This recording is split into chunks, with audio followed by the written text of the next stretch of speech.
அது போல தீர்மானம் இந்த வருட கடைசியில பார்த்தீங்கன்னா எல்லாரும் தீர்மானம் எடுப்போம். ஆண்டவரே, நான் இதுல தவறி இருக்கிறேன், இதை நான் மாத்திக்கிறேன், இப்படி நான் செஞ்சிடறேன், அப்படி நான் செஞ்சிடறேன், அதை பண்ணிடுறேன், இதை பண்ணிடுறேன், இப்படி எல்லாம் எடுப்போம். எடுப்பது நல்லதுதான்.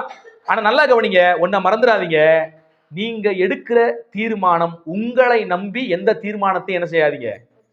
அப்ப நான் என்ன சொல்றேன், ஆண்டவர்கிட்ட போய் தீர்மானங்கள் எடுக்கும்போது இதை நான் செஞ்சிருவேன் ஆண்டவரே, இதை நான் பண்ணிடுறேன் ஆண்டவரே, இதுல நான் மனம் திரும்பிடுறேன் அப்படி சொல்லாதீங்க. ஆண்டவரே, நான் மனம் திரும்புவதற்கு எனக்கு என்ன செய்யுங்க, தீர்மானங்களை ஜெபத்தோடு எடுங்கள். நான் உங்களுக்கு சொல்லி தர்றேன். இந்த வருஷ கடைசியில எல்லா தீர்மானம் நீங்கள் எடுங்க. ஆனா எல்லா தீர்மானங்களும் என்ன தீர்மானம் எடுக்கிறீங்கன்னா, ஆண்டவரே, இதை செய்வதற்கு எனக்கு என்ன செய்யுங்க, உதவி செய்யுங்க, பேலன்ஸ் செய்யுங்க, நான் வரணும்னு விரும்புறேன், வருவதற்கு தேவையான கிருபை எனக்கு தாங்கன்னு சொல்லி கேளுங்க. இந்த வருடத்துல நான் இதை செய்யணும் விரும்புறேன் ஆண்டவரே, இதை சாதிக்கணும் விரும்புறேன் ஆண்டவரே, அதை செய்வதற்கான ஆற்றலையும் கிருபையும் தாங்க. நான் என்ன நம்பல, நான் செஞ்சிருவேன் அப்படின்னு நான் நினைக்கல, உங்க கிருபையை நான் கேட்கிறேன் அப்படின்னு என்ன செய்யுங்க, கேளுங்கள். இயேசு கிறிஸ்து சீசர்களை பார்த்து ஒரு வார்த்தை பேசுவார். இந்த ராத்திரியிலே நீங்கள் எல்லோரும் என்னை விட்டு ஓடி போவீர்கள் என்று இயேசு பேசுகிறார். பேசும்போது ஒரு சீசன் எழுந்திருத்து துடுக்காக ஒரு வார்த்தை சொன்னான். என்ன வார்த்தை? யாரும் தெரியுமா? பேதுரு. பேதுரு எழும்பி என்ன சொல்கிறான்? ஆண்டவரே, வாழ்விலும் சாவிலும் உம்மை பின்பற்றுவேன். இவங்க எல்லாம் ஓடுனா கூட நான் மட்டும் என்ன பண்ணுவேன்? இது ஒரு தீர்மானம்.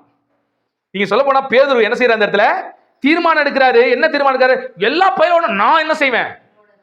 அது எப்படிப்பட்ட வார்த்தை? வாழ்விலும். இந்த வார்த்தை ஞாபகம் வருதா? வரணுமே கல்யாணம் முடிக்கும் போது. அதையும் மறந்துட்டேன் சார்.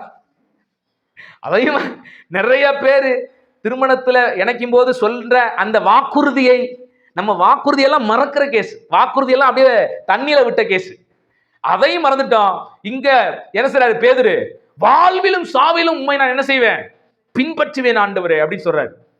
தன்னை நம்பி, தன்னுடைய விசுவாசத்தை நம்பி தான் இப்படி இருப்பேன் அப்படின்னு நினைக்கிறாரு. ஆனா உண்மையில நான் யோசிக்கிறேன், பேதுரு எப்படி சொல்லியிருக்கேன்னா, வாழ்விலும் சாவிலும் உம்மை பின்பற்ற கிருபை தாரும் ஆண்டவரேன்னு ஜெபிச்சிருந்தாருன்னா, அப்படி அவர் பேசியிருந்தாருன்னா ஒரு நல்ல ஒரு விஷயமாக என்ன செஞ்சிருக்கோம், இருந்திருக்கும். அப்ப நல்லா கவனிங்க, இந்த ஆண்டின் இறுதியில நீங்கள் தீர்மானம் எடுப்பீர்கள். ஆனால் அந்த தீர்மானத்தை உங்கள் சுய பலத்திலே அல்ல, தேவனுடைய கிருபையை சார்ந்து ஜெபத்தோடு அந்த தீர்மானங்களை என்ன செய்யுங்க, எல்லா தீர்மானத்தையும் நீங்க எடுத்து விட்டு இதை நிறைவேற்ற எனக்கு உதவி செய்யும் ஆண்டவரே, எனக்கு இதை நிறைவேற்ற பலன் இருக்குதான்னு எனக்கே தெரியல, என்னுடைய பலவீனை எனக்கு தெரியும், ஆதலால் இவைகளெல்லாம் நான் செய்யணும், இவையெல்லாம் நான் கடைபிடிக்கணும்னு நினைக்கிறேன், அதையெல்லாம் செய்து முடிக்க ஆற்றலையும் கிருபையும் என் வாழ்க்கையில தாரும் ஆண்டவரேன்னு என்ன செய்யுங்க. இந்த வருட கடைசியில தீர்மானம் எடுப்பீர்கள் என்றால் ஜெபத்தோடு தீர்மானத்தை என்ன செய்யுங்க, எடுக்க மறந்து விடாதீர்கள்.